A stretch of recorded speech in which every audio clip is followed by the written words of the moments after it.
Hi friends, welcome to Tanvi blogs. Please ಯಾರೆಲ್ಲ ನನ್ನ ಚಾನಲ್ನ ಸಬ್ಸ್ಕ್ರೈಬ್ ಮಾಡಿಲ್ಲ ಸಬ್ಸ್ಕ್ರೈಬ್ ಮಾಡಿ. ಇವತ್ತು ನಾನು ಟೊಮೆಟೊ ಕೆಚಪ್ಪನ್ನು ಹೇಗೆ ಮಾಡೋದಂತ ನೋಡೋಣ ಬನ್ನಿ.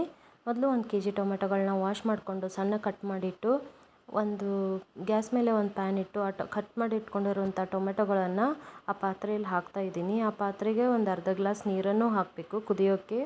ಆಮೇಲೆ ಒಂದು ಚಿಕ್ಕ ಕಾಟನ್ ಬಟ್ಟೆಯಲ್ಲಿ ಶುಂಠಿ, ಲವಂಗ, ಮೆಣಸು, ಚಕ್ಕೆ, ಬೆಳ್ಳುಳ್ಳಿ ಇವುಗಳನ್ನ ಗಂಟು ಕಟ್ಟಿ ಅದರಲ್ಲಿ ಆ ಕುದಿಯೋ ಪಾತ್ರೆಯಲ್ಲಿ ಹಾಕಬೇಕು. ಅದನ್ನು ಲಿಡ್ ಕ್ಲೋಸ್ ಮಾಡಿ ಇಡಿ ಕುದಿಯೋಕ್ಕೆ. ಅದು ಒಂದು 10-15 ನಿಮಿಷ ಆದಮೇಲೆ ಅದು ಸಿಪ್ಪೆ ಬಿಡೋಂಗಾಗಿರುತ್ತೆ. ಟೊಮೆಟೊಯಿಂದ ಸಿಪ್ಪೆ ಬಿಟ್ಟಿರುತ್ತೆ.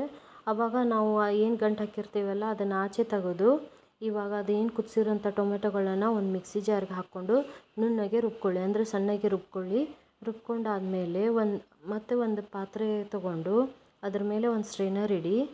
ಆ ರುಬ್ಬಿರುವಂಥ ಮಿಶ್ರಣವನ್ನು ಚೆನ್ನಾಗಿ ಸೋಸ್ಕೊಂಡಾದಮೇಲೆ ಚೆನ್ನಾಗಿ ಸೋಸಬೇಕು. ಅದು ಸಿಪ್ಪೆ ಅಷ್ಟೇ ಆಚೆ ತೆಗೆದು ಅದು ಸೋಸಿರುವಂಥ ಮಿಶ್ರಣವನ್ನು ಮತ್ತೆ ತಿರ್ಗಾ ಗ್ಯಾಸ್ ಮೇಲೆ ಇಟ್ಟು ಸ್ವಲ್ಪ ಕುದಿ ಬಂದಮೇಲೆ ಒಂದು 3 ಟೇಬಲ್ ಸ್ಪೂನ್ ಸಕ್ಕರೆ ಹಾಕ್ಕೊಳ್ಳಿ. ನಿಮ್ಗೆ ಸ್ವೀಟ್ ಜಾಸ್ತಿ ಬೇಕಂದರೆ ಇನ್ನೂ 1-2 ಸ್ಪೂನ್ ಎಕ್ಸ್ಟ್ರಾ ಹಾಕ್ಕೊಳ್ಳಿ.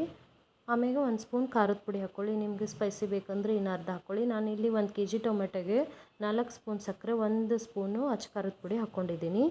ರುಚಿಗೆ ತಕ್ಕಷ್ಟು ಉಪ್ಪು ಹಾಕ್ಕೊಳ್ಳಿ. ನಾನಿಲ್ಲಿ 1ರಿಂದ 1.5 ಸ್ಪೂನ್ ಉಪ್ಪು ಹಾಕ್ಕೊಂಡಿದ್ದೀನಿ. ಇವಾಗ ಚೆನ್ನಾಗಿ ಕುದಿಸಿ.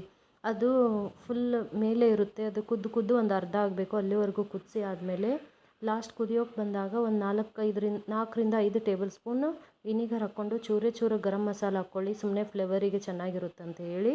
ಇವಾಗ ಸಾಸ್ ಹೇಗೆ ಆಗಿದೆ ಅಂತ ಟೆಸ್ಟ್ ಮಾಡಬೇಕಂದ್ರೆ ಒಂದು ಪ್ಲೇಟ್ ತೊಗೊಂಡು ಅದನ್ನು ಪ್ಲೇಟ್ ಮೇಲೆ ಹಾಕಿ. ಅದು ವಾಟರು ಬರಲಿಲ್ಲ ಅಂದರೆ ಸಾಸ್ ಆಗಿದೆ ಅಂತ ಅರ್ಥ. ನೋಡಿ ಇವಾಗ ಆಗಿದೆ. Please subscribe my channel.